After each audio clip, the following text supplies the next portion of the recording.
Hi hello నమస్తే welcome to Srinivas me channel.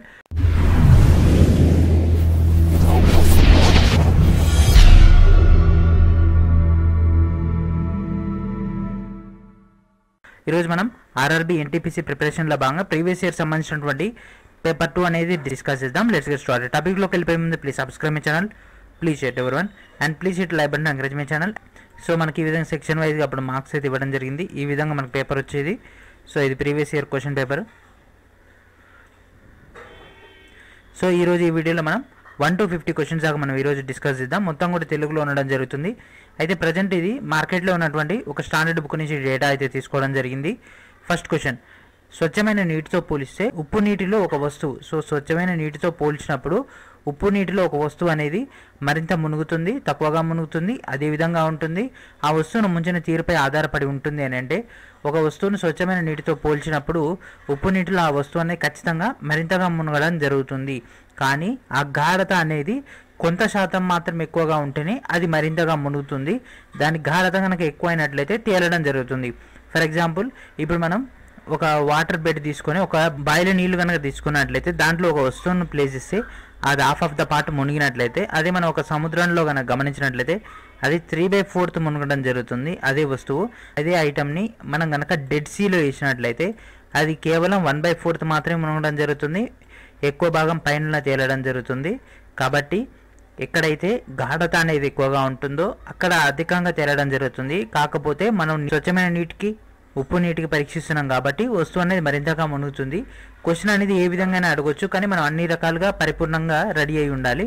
And ఈ కింది వాటిలో ఏది కాంజకాబా ద్రావణం? సో ఈ కింది వాటిలో ఏది కాంజకాబా ద్రావణం అంటే వెనిగరా, పెయింటా, బురదగా ఉండేటటువంటి నీరా, చక్కెర ద్రావణం అంటే పెయింట్ అండి. పెయింట్ అనేది కాంజకాబా ద్రావణం ఉండడం జరుగుతుంది.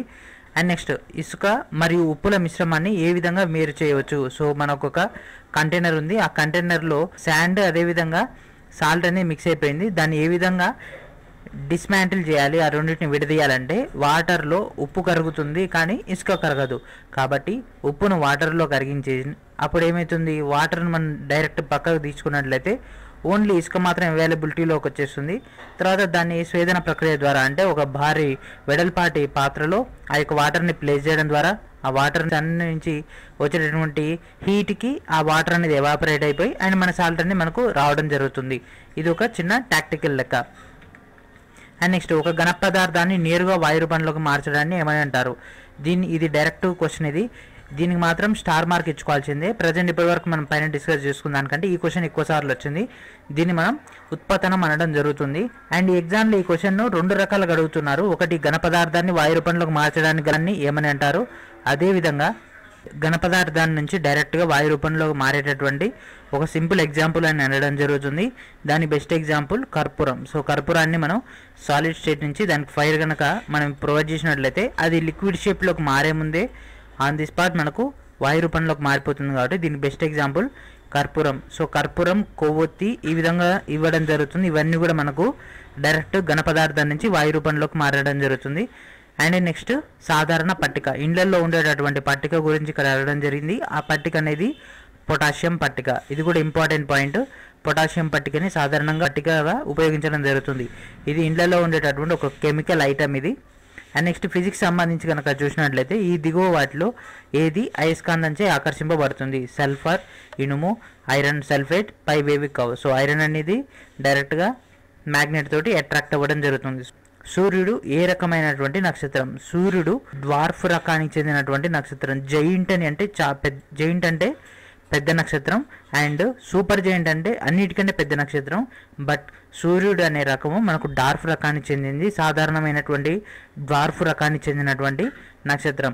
అండ్ ఒక వస్తువుపై స్థిర బలంను ఉపయోగించుతున్నప్పుడు అది ఏకరీతి డాష్తో కదులుతుంది. ఏకరీతి ద్రవ్యవేగంతో, ఏకరీతి వేగంతో, వెలాసిటీతోట, త్వరణంతో అని అంటే ఒక వస్తువుపై స్థిర బలాన్ని ఉపయోగించుతున్నప్పుడు అది ఏకరీతి త్వరణంతో కదులుతుంది. అంటే మనం కాన్స్టెంట్గా ఒక వస్తువు పైన సేమ్ బలాన్ని మనం ఇంప్లిమెంట్ చేస్తూ ఉన్నట్లయితే అప్పుడు ఏమవుతుంది, దానికి ఆల్రెడీ ప్రీవియస్గా ఉన్నటువంటి స్పీడ్ తోటి ఎక్స్ట్రా స్పీడ్ అవ్వడం వల్ల అది వేగం కాస్త త్వరణంగా కన్వర్ట్ అయిపోతుంది. కాబట్టి దీని యొక్క ఆన్సర్ వచ్చేసి త్వరణం. అండ్ ప్రేక్షకుల హాల్ అంటే ఆడిటోరియంలో ఏ కారణంగా ధ్వని నిరంతరం ప్రతిధ్వనిస్తూ ఉంటుంది. అంటే మీరు సినిమా హాల్లో కనుక గమనించినట్లయితే మనకు బ్యాక్గ్రౌండ్ సౌండ్స్ ఎక్కువగా వస్తుంటాయి. ఆ యొక్క పర్సిస్టెన్స్ సంబంధించినటువంటి సౌండ్ అనేది ఏ విధంగా వస్తుంది అని అంటే ధ్వని యొక్క పరావర్తనం వల్ల. సో ధ్వని అనేది పరావర్తనం చెందడం వల్ల మనకు ఆ యొక్క ప్రతిధ్వని రావడం జరుగుతుంది. ఫర్ ఎగ్జాంపుల్ మీరు ఆడిటోరియం కనుక తీసుకున్నట్లయితే మనకి ఇక్కడ స్పీకర్స్ అనేవి ప్రొవైడ్ చేస్తారు. మనం టాప్ సైడ్ నుంచి కనుక గమనించినట్లయితే ఇక్కడికి కొల్లాయిడ్ అవుతూ ఉంటాయి. ఇవి మళ్ళీ వీటిపైన పడి రిఫ్లెక్ట్ అవ్వడం జరుగుతుంది. ఈ రిఫ్లెక్షన్ ఫ్రాక్షన్స్ వల్లనే మనకు ధ్వని అనేది పరావర్తనం చెందుతుంది. దీన్ని తగ్గించడానికి మనం ధ్వని శోషణాలను ఉపయోగించడం జరుగుతుంది. అంటే ధ్వని అబ్జార్బర్స్ని అంటే సౌండ్ అబ్జార్బర్స్ని ఉపయోగించడం ద్వారా ధ్వని పరావర్తనాన్ని తగ్గించవచ్చు. అండ్ ట్రిటాన్ అనేది ఏ గ్రహం యొక్క అతిపెద్ద చందమామ అంటే అతిపెద్ద సహజ ఉపగ్రహం. ట్రిటాన్ అనేది ఏ గ్రహం యొక్క అతిపెద్ద సహజ ఉపగ్రహం. శని, నెప్ట్యూన్, గురుగ్రహం, యురేనస్. సో దీని యొక్క పెద్ద ఉపగ్రహం అండి ట్రిటాన్ అనేది నెప్ట్యూన్ యొక్క అతిపెద్ద ఉపగ్రహం. అండ్ ఒక ఘనపదార్థం యొక్క ద్రవ్యరాశి రెట్టింపు అయితే దాని సాంద్రత ఏమవుతుంది. ఒక ఘనపదార్థం తీసుకున్నట్లయితే దాని యొక్క ద్రవ్యరాశి అంటే ఫర్ ఎగ్జాంపుల్ ఇంత ఉంది ఓల్డ్, ఇది 1 ఇది 2, ఇప్పుడు ప్రజెంట్ 2 కలిపేసి ఒకటే ద్రవ్యరాశి అయితే దాని యొక్క సాంద్రత ఏమవుతుంది. సో దాని యొక్క సాంద్రత 2 రెట్లు అవుతుంది. And next biology. ల్యూకోడెర్మా కారణంగా శరీరంలోని ఏ భాగం ప్రభావితం అవుతుంది. అండ్ మీకు ఆల్రెడీ తెలుసు డెర్మా అంటే డెర్మటాలజీ అంటే చర్మం, ల్యూకో అంటే సెల్స్ సంబంధించింది. కాబట్టి ల్యూకోడెర్మా అనేది చర్మానికి సంబంధించినటువంటి ఏ చేప రెక్కలు వాజము నీటిలో సంతులనానికి చేపకు సహాయపడవు. వృష్ఠభాజము, శ్రోణివాజము, పాయువాజము, తోక. సంతులనానికి అంటే వాటర్లో ఫర్ ఎగ్జాంపుల్ ఈ విధంగా చేప ఉంటే అది వాటర్లో నిలకడగా ఉండడానికి సంతులనానికి ఉపయోగపడింది తోక మాత్రమే. తోక మనకు మూవింగ్ పొజిషన్లో డైరెక్షన్ చేంజ్ చేసుకోవడానికి ఉపయోగపడుతుంది తప్ప నీటిలో సంతులనానికి ఉపయోగపడదు. బట్ రిమైనింగ్ అంతా కూడా అది వాటర్లో ఫర్ ఎగ్జాంపుల్ ఈ విధంగా వాటర్ ఉన్నాయంటే అది అందులో మిడిల్లో ప్లేస్ అవ్వడానికి మాత్రం ఈ 3 దానికి బాగా హెల్ప్ చేయడం జరుగుతుంది. అండ్ ఈ కింది వాటిలో జంతు కణంలో ఉండనిది. జంతు కణంలో అంటే ఒక జీవి యొక్క కణంలో ఉండనటువంటిది ఏంటిది? మైక్రోకాండ్రియా ఉంటుంది. ఎందుకంటే కణశక్తి భాండాగారం. ఈ పాయింట్ చాలా చాలా ఇంపార్టెంట్. ప్రతి ఎగ్జామ్లో కూడా రావడం జరుగుతుంది. ఆర్ఆర్బీలో ఖచ్చితంగా ఈ క్వశ్చన్ లేనిది ఆల్మోస్ట్ ఆల్ మనకు ఆ సిరీసే ఉండదు అసలు. మైక్రోకాండ్రియా సంబంధించి కణశక్తి భాండాగారం అని మైక్రోకాండ్రియా అని అంటారు. కావాలంటే మీరు ఏ ఇయర్ పేపర్ తీసుకున్నా కూడా ఇదే క్వశ్చన్ ఉంటుంది. అండ్ క్లోరోపాస్ట్ కేంద్రకం, ప్లాస్మా, మెంబ్రెయిన్. సో దీంట్లో ఏది జీవి కణ భాగంలో ఉండదు అని అంటే క్లోరోప్లాస్ట్ అనేది ఉండదు. రిమైనింగ్ కేంద్రకం ఉంటుంది. కేంద్రకాన్ని బట్టి మనకు మైక్రోకాండ్రియా, ప్లాస్మా మెంబ్రెయిన్ అనేది ఉండడం జరుగుతుంది. అండ్ స్నాయు బంధనమును అనుసంధానించేది ఏంటిది? సో స్నాయు బంధనము అనుసంధానించేది దేన్ని ఇది లింకప్ చేస్తుంది. ఇది ఒక లింకేజ్ ప్రాసెస్. ఇది దేన్ని లింకప్ చేస్తుంది అంటే ఎముకతో లింకప్ చేయడం జరుగుతుంది. మన యొక్క ఆర్మ్స్ కానీ లెగ్స్ కానీ ఉండేటటువంటి జాయింట్స్లలో ఈ యొక్క స్నాయు బంధనం ఉండడం వల్లనే మన యొక్క లెగ్స్ అనేవి పర్ఫెక్ట్గా అటాచ్ అయి ఉంటాయి. అండ్ మానవ శరీరంలో అతిపెద్ద కణం ఏంటి? దీనికి మాత్రం స్టార్ మార్క్ ఇవ్వాల్సినటువంటిది. ఇది ఆల్రెడీ 5 times రిపీట్ అయిపోయింది. నా దగ్గర ఉన్నటువంటి జస్ట్ 10 పేపర్స్ ఒకసారి చెక్ చేసినప్పుడు ఇది 5 times వచ్చింది. అంతకంటే ప్రీవియస్ ఎన్నిసార్లు వచ్చిందో నాకైతే ఐడియా లేదు. కాబట్టి అత్యంత ముఖ్యమైనటువంటి పాయింట్స్లో ఇది ఒకటి. బయాలజీ నుంచి బెటర్ ఏంటిదంటే ఒక 1000 బిట్స్ అయితే ఉంటాయి. ఎప్పుడు అవే రిపీట్ అవుతూ ఉంటాయి. యాజ్ పర్ ద కరెంట్ అఫైర్స్ని బేస్ చేసుకొని కొన్ని క్వశ్చన్స్ యాడ్ అవుతుంటాయి తప్ప బేసికల్గా ఉన్నటువంటి క్వశ్చన్స్ అన్న అదేవిధంగా ఉండడం జరుగుతుంది. అండ్ దీనికి సంబంధించినటువంటి ఆన్సర్ వచ్చేసి నాడీ కణాలు. ఎందుకంటే మానవ శరీరంలో అతిపెద్ద కణాలలో నాడీ కణాలు ఉంటాయంటే ఇది మనిషి మెదడు కాంచి త్రూ అవుట్ ద బాడీ దాకా ఉండడం జరుగుతుంది. సో వెన్నుపాము నుంచి ప్రవహిస్తూ ఉంటాయి ఈ యొక్క నాడీ కణాలు. అండ్ ఆర్బీసీ అంటే red blood cells, white blood cells, ఇవన్నీ చిన్న చిన్న కణాలు. అండ్ అస్థిపంజర కణాలు అనేవి కూడా ఇవి కూడా చిన్న చిన్న కణాలే వెన్ కంపేర్ టు నాడీ కణాలతో గమనించినట్లయితే. సో నెక్స్ట్ వీడియో నుంచి నేను మ్యాక్సిమం పిక్చరైజ్ చేయడానికి ట్రై చేస్తాను. కాకపోతే మనకు టైం అనేది తక్కువగా ఉంది, ప్రిపరేషన్ తొందరగా కావాలి. అండ్ పిక్చరైజ్ వల్ల మనకు కొంచెం క్లారిటీ అనేది వస్తుంది కాబట్టి నెక్స్ట్ దానికి ట్రై చేస్తాను. అండ్ ఉమ్మడి జనక స్థానం కలిగి ఉండి ఒకే విధమైనటువంటి విధులు నిర్వర్తించేటటువంటి కణాల సముదాయాన్ని ఏమని అంటారు? అంటే ఉమ్మడి జనక స్థానం అంటే ఒకే ప్రదేశంలో పుట్టగలిగి అదేవిధంగా ఒకే రకమైనటువంటి విధులు అంటే ఒక రకమైనటువంటి పనులు చేయగలిగేటటువంటి వాటిని కణజాలం అనడం జరుగుతుంది. అవయవాలలో ఒక్కొక్క అవయవంలో ఒక్కొక్క భాగం ఒక్కొక్కటి చేస్తుంది. ఫర్ ఎగ్జాంపుల్ గుండె తీసుకుంటే గుండెలో కవాటాలు ఉంటాయి. ఆ కవాటాలు ఒక్కొక్క కవాటం ఒక్కొక్క పని చేస్తుంది. అండ్ ఒక్కొక్క అవయవం ఒక్కొక్క పని చేస్తుంది కాబట్టి అవయవ వ్యవస్థలు కాదు, అవయవాలు కాదు, కణజాలం మాత్రమే. అది పర్టికులర్గా ఒక చిన్న పాయింట్ ఆఫ్ సెల్. కాబట్టి దీని యొక్క ఆన్సర్ వచ్చేసి కణజాలం. నెక్స్ట్ వన్, ఆహారం యొక్క జీర్ణక్రియ దోహదం చేసే జీర్ణాశయంలో ఉండేటటువంటి ఆమ్లం. అంటే మనిషి జీర్ణక్రియలో భాగంగా మనిషి ఆహారం తీసుకున్న తర్వాత ఇక్కడ జరిగేటటువంటి రసాయన చర్యలకు కేంద్రకమైనటువంటి ఆమ్లమే ఈ యొక్క హైడ్రోక్లోరిక్ ఆమ్లం. ఇక్కడ తప్పుబడ్డది, ఇది హైడ్రోజన్ కాదు, ఇది హైడ్రోక్లోరిక్ యాసిడ్ HCl. సో అప్పుడు ప్రీవియస్గా మనకు కొన్ని దీనికి మార్క్ అనేది యాడ్ అయింది. కాకపోతే మనం ప్రిపరేషన్ అయ్యేటప్పుడు మాత్రం పర్ఫెక్ట్గా చేసుకోవాలి. కాబట్టి దీన్ని మనిషి శరీరంలో ఉండేటటువంటి ఆమ్లము హైడ్రోక్లోరిక్ యాసిడ్, హైడ్రోక్లోరిక్ ఆమ్లం అని అనడం జరుగుతుంది. అండ్ ఈ కింది వాటిలో సరిగా జత కానిది ఏమిటి? సో కింది దాంట్లో జత కానిది అంటే పిసికల్చర్ చేప, సిరికల్చర్ వానపాములు, హరిత విప్లవం శ్వేత విప్లవం పాలు. సో మనకు సెరికల్చర్ అంటే వానపాములు కాదు, అండ్ పిసికల్చర్ అంటే చేపలు, హరిత విప్లవం అంటే వ్యవసాయం, విప్లవం అంటే పాలకు సంబంధించింది. అండ్ ఈ యొక్క కల్చర్లో అండ్ విప్లవాలకు సంబంధించి కొన్ని క్వశ్చన్స్ వస్తూ ఉంటాయి. అండ్ రక్తంలో నుంచి కార్బోసెల్స్ను తొలగించిన తర్వాత మిగిలిన ద్రవాన్ని ఏమంటారు? సో మన బ్లడ్లో మొత్తం కూడా మనకు ప్లాస్మా ఉండడం జరుగుతుంది, సిరం ఉండడం జరుగుతుంది. కాబట్టి దీంట్లో మనకు కార్బోసెల్స్ని తీసేసిన తర్వాత రిమైనింగ్ ఉండేదాన్ని ఏమంటారు? సో రిమైనింగ్ ఉండేదాన్ని ఏమని పిలవడం జరుగుతుంది?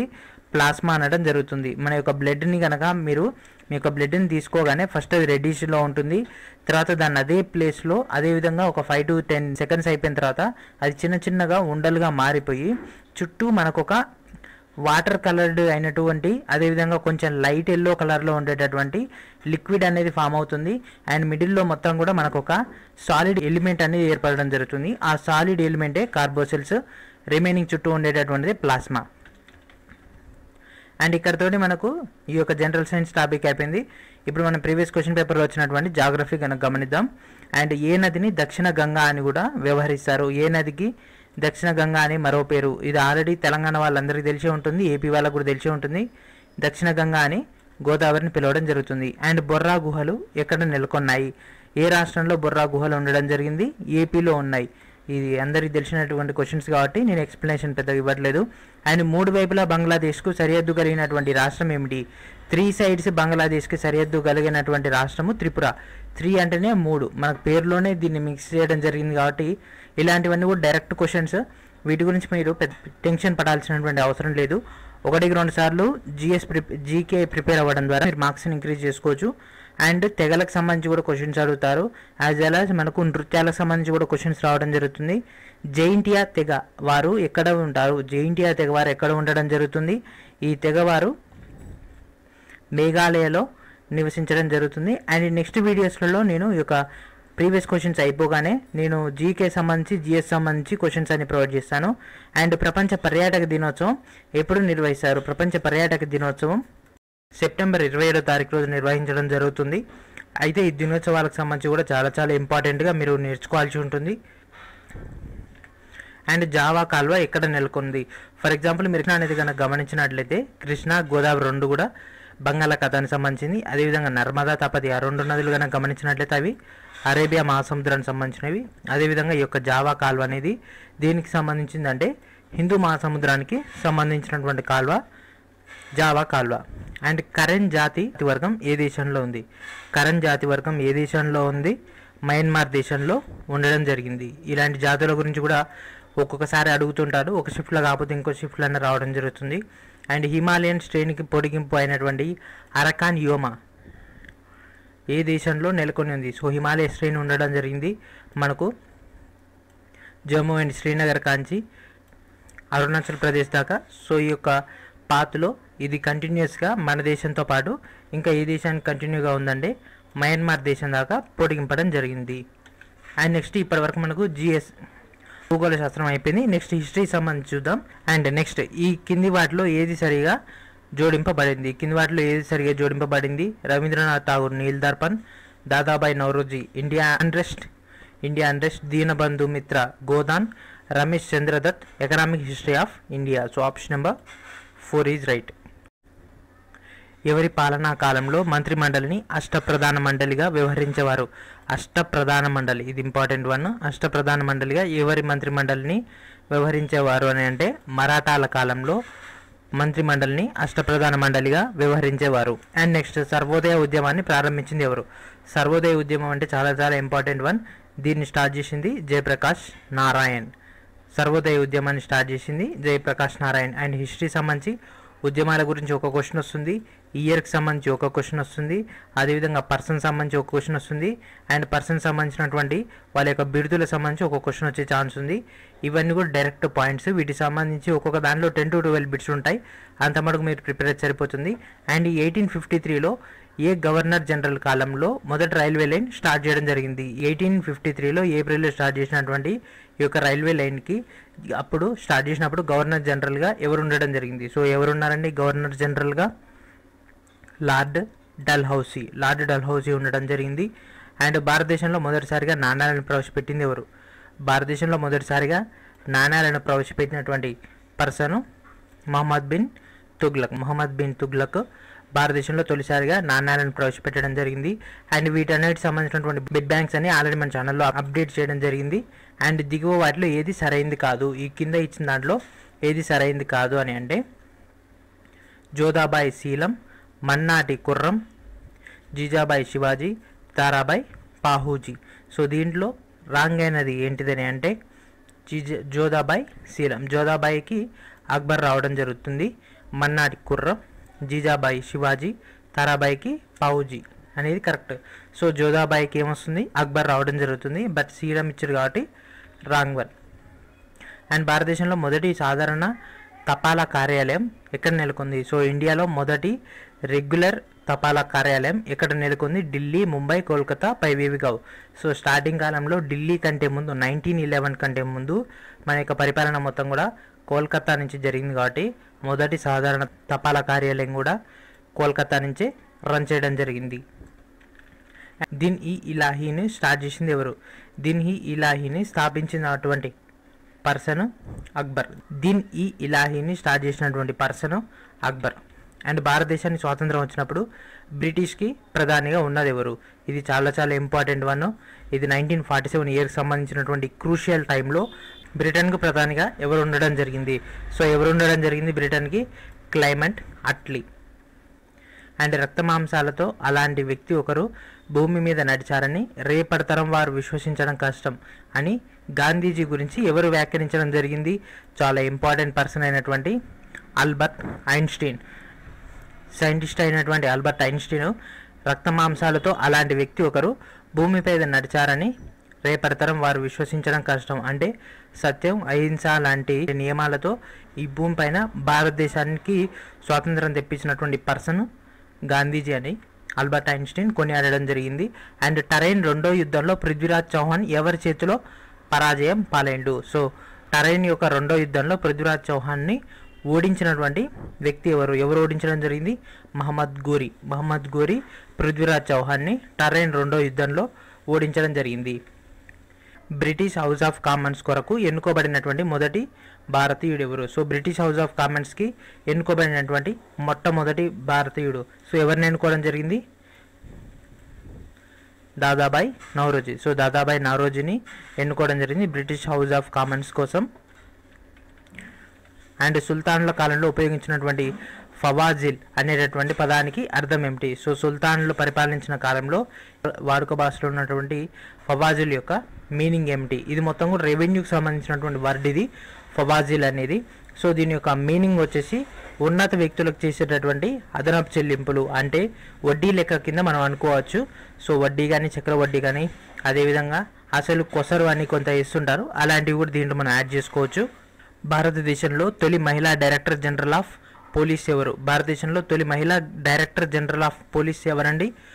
భారతదేశంలో తొలి మహిళా director general of police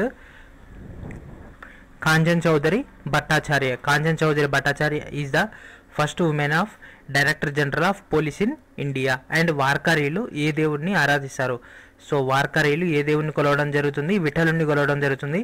Vithal అంటే శ్రీకృష్ణుడు. అండ్ భారత్లోకి దండెత్తి వచ్చిన మొట్టమొదటి ముస్లిం రాజు ఎవరు? భారత్లోకి దండెత్తి వచ్చినటువంటి మొట్టమొదటి ముస్లిం రాజు Mahmud Ghazni. So Mahmud Ghazni is the first person to attack in India. And ఈ ఫైల్ వచ్చేసి ఈ వీడియో కింద ఉన్నటువంటి డిస్క్రిప్షన్లో ప్రొవైడ్ చేస్తాను, మీరు అక్కడికి వెళ్ళి డైరెక్ట్గా డౌన్లోడ్ చేసుకోవచ్చు.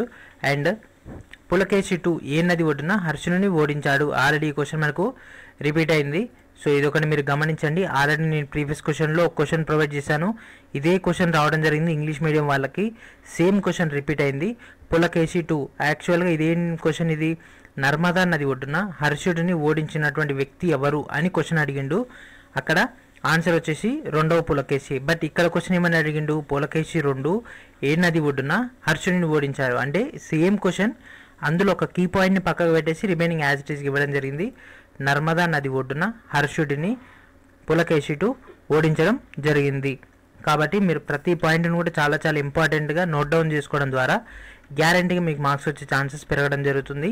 అండ్ హిస్టరీ సంబంధించి ఇలాంటివన్నీ కూడా స్టాటిక్ జీకే సంబంధించి మీకు ఎలాంటి ప్రాబ్లం లేకుండా నేను మ్యాక్సిమం ప్రొవైడ్ చేశాను. అండ్ ఏ సందర్భంగా అక్బర్చే ఫతేపూర్ సిక్రీలో బులంద్ దర్వాజా నిర్మించబడింది? అక్బరు బులంద్ దర్వాజాని ఫతేపూర్ సిక్రీలో నిర్మించాడు. బట్ వై, ఎందుకు నిర్మించడం జరిగింది? దాని యొక్క రీజన్ ఏంటిదని అంటే గుజరాత్ను జయించినందుకు అతను సంతోషంగా అక్బరు బులంద్ దర్వాజాని ఫతేపూర్ సిక్రీలో కట్టించడం జరిగింది. అయితే ఇక్కడ క్వశ్చన్ ఎన్ని రకాలుగానే అడగొచ్చు. ఒకటి ఇప్పుడు మనకు అడిగినటువంటి మెథడ్, ఇంకొకటి బులంద్ దర్వాజాని ఎవరు నిర్మించారు? అక్బర్. బులంద్ దర్వాజా ఎక్కడ ఉంది? ఫతేపూర్ సిక్రీలో. ఫతేపూర్ సిక్రీలో బులంద్ దర్వాజాను కట్టించింది ఎవరు? అక్బర్. ఈ విధంగా క్వశ్చన్స్ని మనకు రిపీట్ చేస్తూనే కొంచెం కాంప్లికేటెడ్ చేయడానికి ట్రై చేస్తూ ఉంటాడు. ఎప్పుడైనా కూడా కన్ఫ్యూజ్ చేయడానికి ఫస్ట్ ప్రియారిటీ ఇవ్వడం జరుగుతుంది. అండ్ ఈ కింది వాటిలో దండి యాత్రతో మొదలైనటువంటి ఉద్యమం ఏమిటి? సో దండి యాత్రలో మొదలైంది ఉప్పు సత్యాగ్రహం. దీన్నే మనం సివిల్ ఒబీడియన్స్ అని కూడా అనడం జరుగుతుంది. కాబట్టి 1931లో జరిగినటువంటి ఈ ఇష్యూకి సంబంధించి కూడా ఈవెంట్స్ సంబంధించి అండ్ ఉద్యమాలకు సంబంధించి ఎక్కువ క్వశ్చన్స్ వస్తుంటాయి. ఆల్రెడీ ఈ క్వశ్చన్లో మనకు రిపీట్ అవ్వడం జరిగింది. 2 క్వశ్చన్స్ వచ్చాయి ఇండియన్ హిస్టరీ సంబంధించి. అండ్ భారతదేశంలోని ఏ భాగం సుల్తాన్ జైన్ డల్ అబిదిన్చే పాలించబడింది? సుల్తాన్ జైన్ డల్ అబిదిన్చే పాలించబడినటువంటి భాగం ఏమిటి? అస్సాం, ఒడిశా, కాశ్మీర్, బెంగాల్. సో ఏ భాగం సుల్తాన్ జైన్ డల్ అబిదిన్చే పాలించబడింది అని అంటే సో ఏ భాగం పాలించబడింది? ఆ కాశ్మీర్ అనేది సుల్తాన్ జైన్ డల్ అబిదిన్ అనే పర్సన్ పాలించడం జరిగింది. అండ్ జహంగీర్ సమాధి ఎక్కడ ఉంది? ఆగ్రా, లాహోర్, ఢిల్లీ, శ్రీనగర్. జహంగీర్ సమాధి లాహోర్లో ఉంది. సో జహంగీర్ సమాధి ఎక్కడ ఉంది? లాహోర్లో ఉంది. అండ్ అష్టాధ్యాయని రచించింది ఎవరు? అష్టాధ్యాయ గ్రంథాన్ని రచించినటువంటి వ్యక్తి పాణిని అనే పర్సన్ అష్టాధ్యాయ అనేటటువంటి బుక్ని రచించడం జరిగింది. అండ్ 51 క్వశ్చన్ కాంచి నెక్స్ట్ వీడియోలో డిస్కస్ చేద్దాం. ఈ ఫైల్ వచ్చేసి ఈ వీడియో కింద ఉన్నటువంటి డిస్క్రిప్షన్లో ప్రొవైడ్ చేస్తాను, మీరు ఎక్కడికి వెళ్ళి డైరెక్ట్గా డౌన్లోడ్ చేసుకోవచ్చు.